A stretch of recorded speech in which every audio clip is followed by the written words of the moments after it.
بسم اللہ الرحمن الرحیم۔ ناظرین کرام، ابن کثیر رحمۃ اللہ تعالی علیہ روایت کرتے ہیں اپنی کتاب البدایہ والنہایہ کے اندر، آپ فرماتے ہیں کہ جب شام، عراق اور حجاز کے علاقوں کے اندر طاعون کی وبا پھیلی، طاعون کی یہ ایک وبا تھی کہ جس کے اندر لوگوں کو سخت بخار ہوتا تھا، تو فرمایا کہ جب طاعون کا مرض پھیلا، وبا پھیلی اور اس میں لوگوں کو سخت بخار ہو جاتا، حال یہ ہو گیا تھا کہ بے شمار چوپائے اور یہاں تک کہ جنگلی جانور بھی ہلاک ہونے لگ گئے۔ فرمایا دودھ اور گوشت کی قلت ہونے لگ گئی اور شدید قلت ہو گئی۔ اسی طرح سے اس وبا کے ساتھ تیز گرم ہوائیں بھی چلنے لگ گئی، اور یہی وجہ تھی کہ یہاں ایسا لگ رہا تھا کہ جس طرح کے طوفان آ گیا ہے۔ تیز ہواؤں کے ساتھ ساتھ بے شمار درخت بھی زمین سے اکھڑ گئے تھے، اکھڑتے چلے گئے، اور پھر کہا لگ ایسا رہا تھا کہ سارا منظر دیکھ کر کہ جیسے قیامت قائم ہو گئی ہے۔ اس وبائی بیماری کا مقابلہ کرنے کے لیے اس وقت کے عباسی خلیفہ نے تمام لوگوں کو حکم جاری کیا، سارے لوگ ایک دوسرے کو نیکی کا حکم دیں اور گناہوں سے روکیں، گناہ سے دور رہنے کی تلقین کریں۔ فرماتے ہیں کہ پھر میوزک کے تمام آلات توڑ دیے گئے،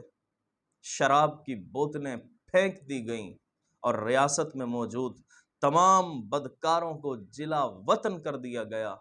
اور تھوڑے ہی عرصے میں کیا دیکھتے ہیں کہ اللہ تبارک و تعالی نے کرم فرمایا اور یہ بیماری از خود علاقوں سے ختم ہوتی چلی گئی۔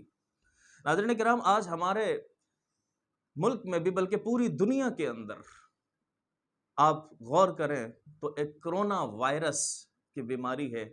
کہ جو پوری دنیا کو جس نے پریشان کر رکھا ہے۔ آپ ذرا غور کریں کہ ہم بہت سارے اس کی احتیاطی تدابیر بھی اپنا رہے ہیں،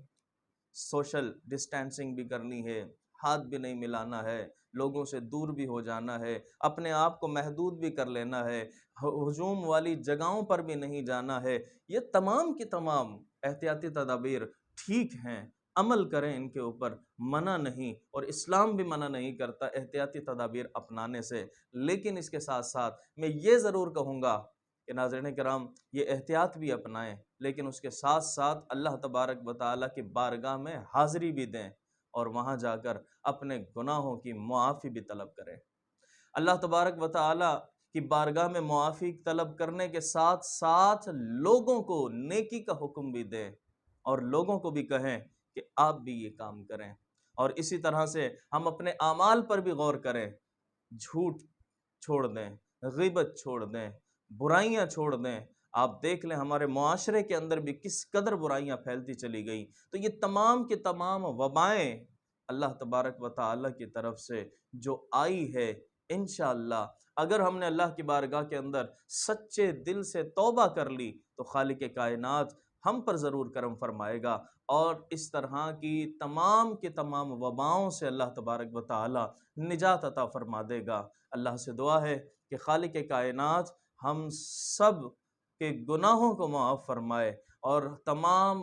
عالم اسلام پر، پوری دنیا پر سے جو عذاب یہ آیا ہوا ہے اس کو دور فرما دے، اور خصوصاً ہمارے ارض پاکستان کی سرزمین کو اللہ تبارک و تعالی ان تمام آفات اور وباؤں سے پاک فرما دے۔ آمین یا رب العالمین۔